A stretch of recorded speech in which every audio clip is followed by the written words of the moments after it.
Let's give him a warm welcome on stage. Thomas, the floor is yours. Thank you very much. I don't need that. Okay. So thank you very much for having me, first of all, and thank you very much for this opportunity. I try to give you the basic concept of the Liechtenstein Blockchain Act, and my goal is that you understand the basic concept of it. I will not read terms, I will not show you or put a lot of text on that wall. The idea is really that you got the basic concept of it. And the Blockchain Act actually is called Token and Service Provider Act.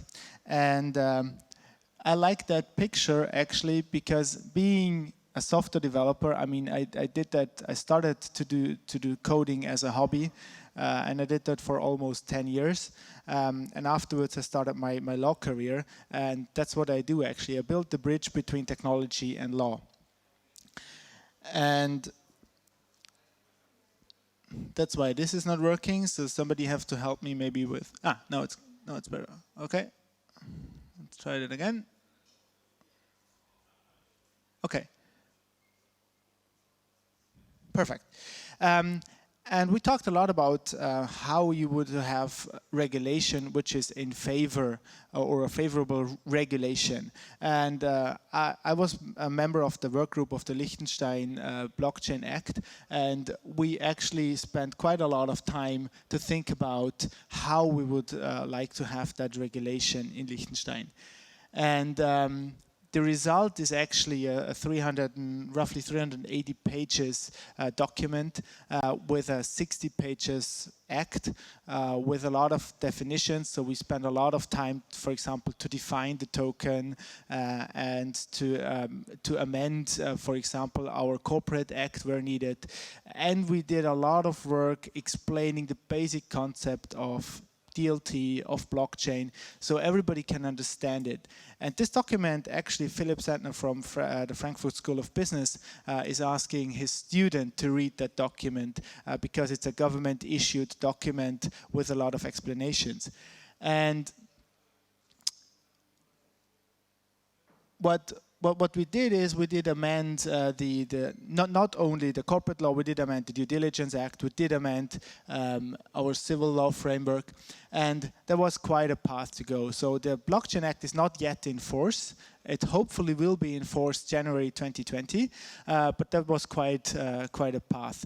So we started actually in 2016 with the work group, and then what we first did is actually we asked ourselves, do we need regulation?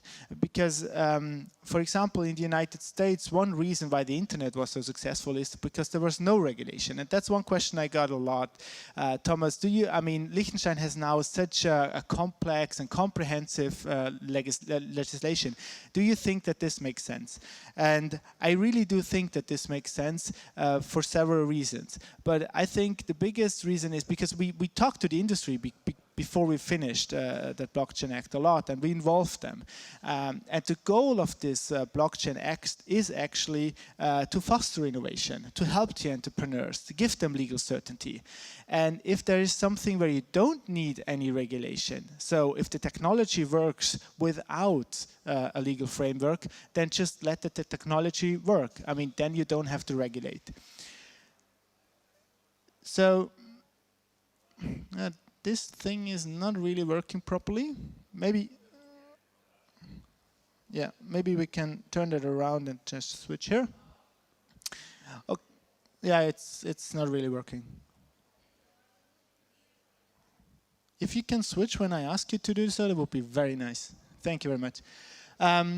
So actually, we are now, I mean, the first hearing was in June, and now we will have the second hearing in October. I will not bother you with that. Hopefully, it will get, with the second hearing, it will get adopted, and then we'll have it in force 2020. You can go to the next slide. Yeah, and then just switch through you have to press quite some, yeah. As I already said, yeah, we start with building up knowledge, then we ask the question, is regulation needed? And then, because Liechtenstein is a member of the European Economic Area, we are not a member of the European Union, but we are a member of the European Economic Area, which actually gives us access to the European single market. on the one hand, but on the other hand, all of the financial market laws, for example, they are applicable in Liechtenstein as well. So we had to analyze our legal framework, and we had to analyze the EEA framework if we are able to write our own dedicated blockchain act. Go on. And yeah.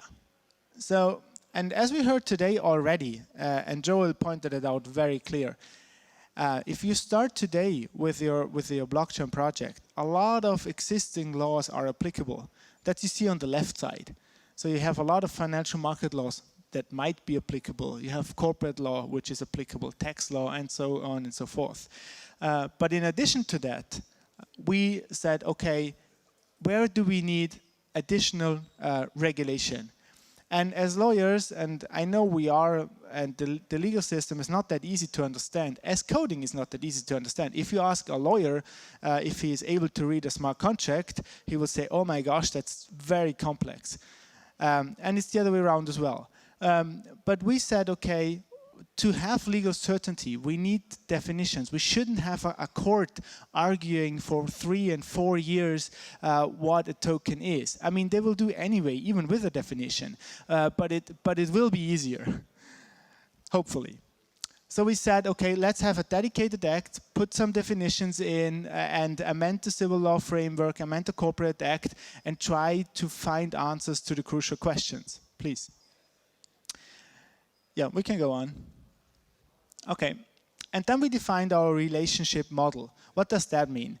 You might be familiar with public key and private key, because we had in our mind that we want to make it as technology neutral as somehow possible. So we didn't describe blockchain. We didn't want to describe DLT. We wanted that act to be as future-proof as somehow possible. So we defined a new model. I mean, actually, we described the existing one, but opened it up a little bit. And the TT key is actually the private key, and the TT identifier is the public key.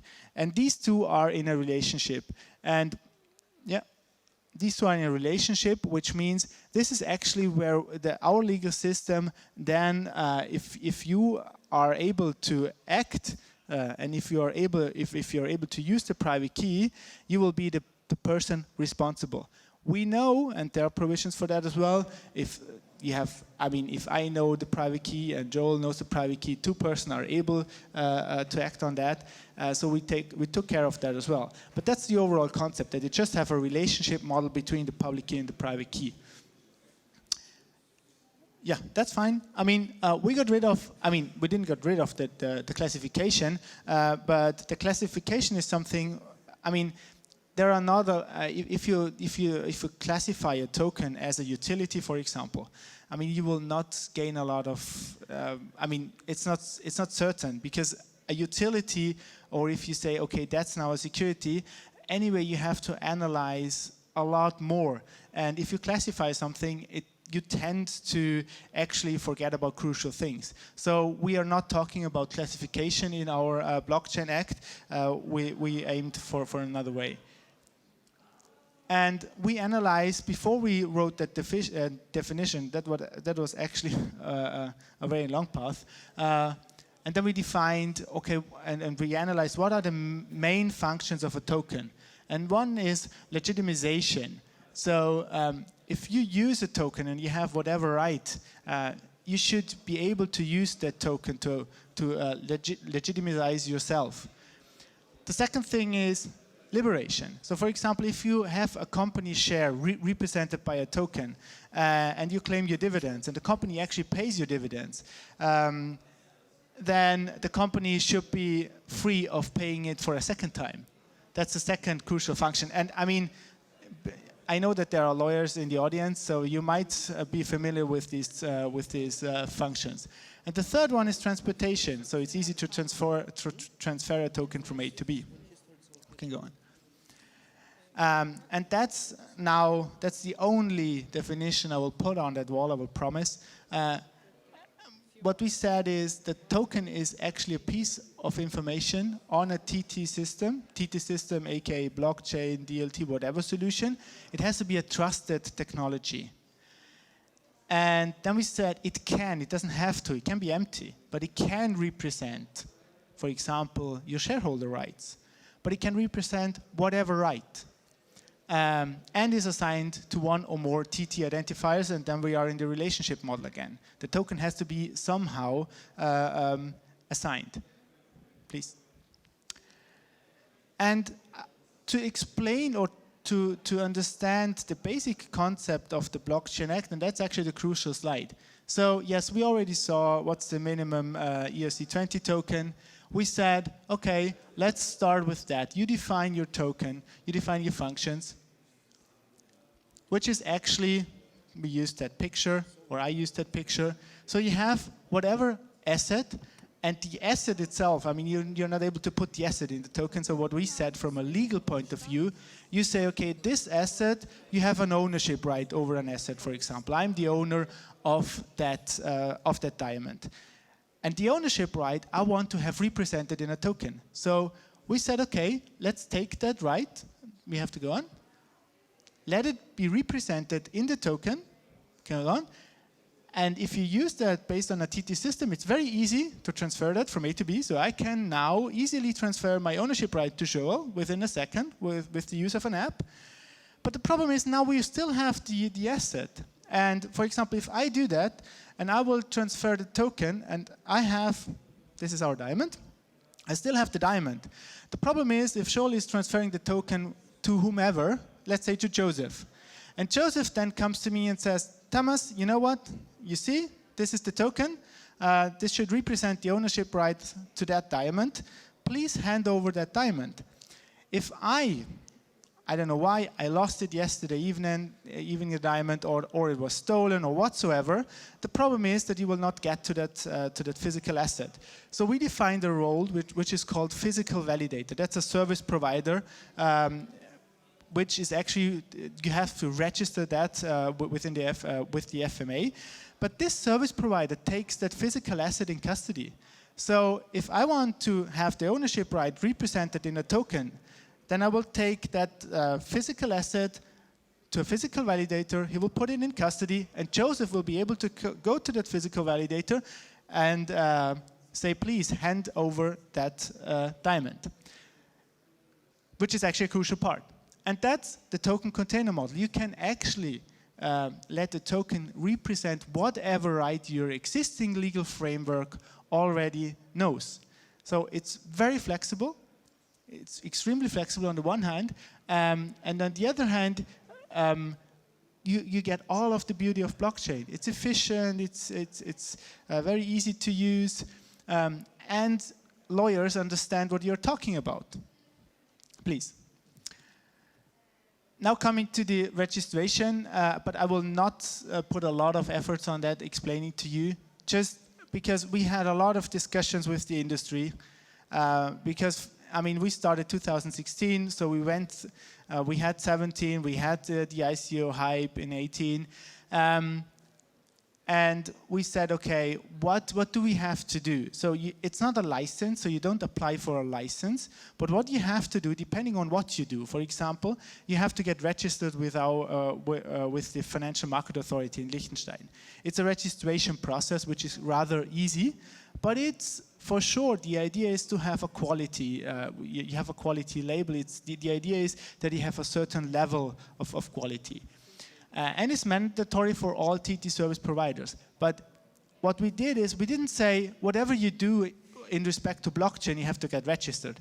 Only where we have to ask for that quality for reasons of investor protections, for consumer protection reasons, or for user protection reasons, we have the registration duty. One exemption, for example, is, so you don't have to do that. Can you go back a second? Yeah, you don't have to do that if a token issuer is issuing token in his own name or in the name of a client in a non-professional capacity. Because we didn't see there that we have to protect anybody with that registration process. Please. Okay, so overall it's always about personal requirements, organizational requirements, minimum capital requirements, for example, depending on the services you want to provide, and additional, where necessary. So for example, there's one role which is actually, it's called TT Protector, which is actually a very interesting role for all of the licensed trustees and fiduciaries in Liechtenstein. But if you want to provide these services, as we heard how now a lot of times already, it doesn't matter if you do something with the use of blockchain or if you use a token for doing something. If it's a licensed service, it's the same. So you have to be licensed as a fiduciary, please. And the procedure is rather simple. You will write the application, you will fulfill the requirements, you will file the submission to the Financial Market Authority. We got rid actually of the breach of medium there, so you can do that electronically. And the FMA has 3 months time to actually register you or not register you. If you are registered, you will be on the website of the Financial Market Authority. They will provide a register.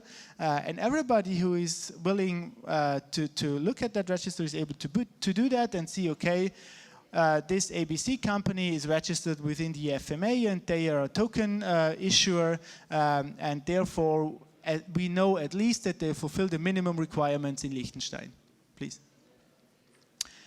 And because we already had that topic, and that's actually one thing which is, I mean, about due diligence and about KYC and AML, everybody is talking, or a lot of people are talking about that, especially in the legal industry. And because we all know that we think, or that there are a lot of people and the history, how this all developed. So yes, we did amend the Due Diligence Act as well. And I think it is a very balanced act, even and especially in the due diligence part as well. But on the other side, I mean, that's the amendment of the Due Diligence Act. But I think the use of blockchain in respect to compliance, actually, you could provide a lot of solutions. I mean, just remember, if you have to onboard with every financial intermediary. And no financial intermediary is relying on another one. I mean, that's just what I experience in my daily work. So you can, even if you use blockchain in that respect as well, you can provide better solutions here. So I think that the amendment of the Due Diligence Act was crucial. And I think that's one thing which is crucial, that we see proper solutions here. Please. Good. So, in my own words, what I think that the Liechtenstein Blockchain Act is actually a SDK. It's not a software development kit, it's actually a solution development kit. It is providing the legal framework for a lot of solutions you as software developers or you as entrepreneurs can provide. And this is the legal framework of doing it. It will give the entrepreneurs legal certainty on the one side.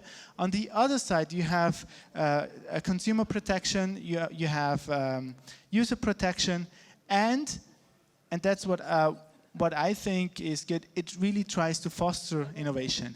And if we have to amend it, and maybe we will, the good thing in Liechtenstein is that it's very small, and you can talk to the people there. You can actually propose amendments of the Blockchain Act as well.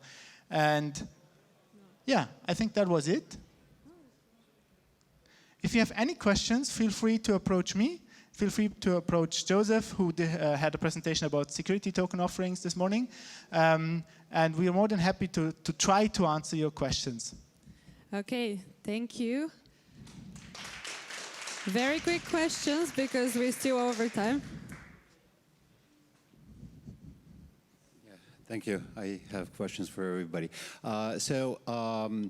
On Monday, security token offering of a Croatian company starts on Neufund platform, according to Liechtenstein law and approved by your financial authority. Now tell me, what do you see as the scalability of Liechtenstein to approve these kinds of things? Because what everybody's hoping for is that it's going to be a startup factory and there's going to be, I don't know, hundreds of those at least, or that would be an ideal range. Thank you. Thank you. I think that's one good example. We had the first ever security token offering in August 2018, where our Financial Market Authority approved a prospectus And that was a lot of work. That was actually, it took us about 6 months to do that. But in standard, normally our financial market authority will come back to us within 20 days. And you're talking about scalability. I think if we are flooded, for example, with 100 or 1,000 projects, for sure there will be scalability issues, because our financial market authority is an authority with about, I think, more than 100. It's actually one of the biggest authorities in Liechtenstein, but they will not be able to handle such a demand. But that is actually the reason why we didn't go for the sandboxing regime, because sandboxing, you have to analyze every business model in detail before you get that regime. So you have to provide a framework. And I mean, I am aware of that problem. I think our government is aware of that problem, and the government told that quite a lot of times, that they're willing to provide more capacity. Okay, one last question, and then we continue. So the bottleneck in the system, from what I could see, seems to be the validator or the validator that if I saw there has to be a Liechtenstein resident, seems to be creating a closed shop for Liechtenstein professionals, which rather goes against the grain of open source. Why is that? Why can't any competent professional do that rather than, and will that increase costs accordingly for us? Thank you for that question. We talked a lot about that, and actually, it's very easy not to use a physical validator. Just go to any neighbor country and do the validation there. So you don't have to be registered as a physical validator. The problem is that we don't have jurisdiction over any other country. So if you want to provide this minimum level, this minimum quality level, they have to be here. And that was actually the idea behind it. But hopefully we will see this physical validator concept in other jurisdictions. And yeah, I mean, there's no good answer to that question. It's just a fact that you have to be incorporated in Liechtenstein and you have to do that. But I don't know of any better solution. If you do that outside of Liechtenstein, that's fine. You can even have your company incorporated in Liechtenstein and doing the other parts outside of Liechtenstein. So it's not mandatory in that way. You can get around that. But if you use Liechtenstein, then you have that quality label. You can look if that physical validator is registered in Liechtenstein, and then you know, okay, I mean, this guy will not run, I mean, you don't know that, but there are certain provisions that if this guy runs away, you have at least a claim against the insurance, or you can actually use law enforcement to get to your values again. All right. Sorry, we don't have time for more questions, but you can talk. You can have a coffee, that's fine. Yeah, you can have a coffee. Thank you so much, Thomas. Thomas Nägele.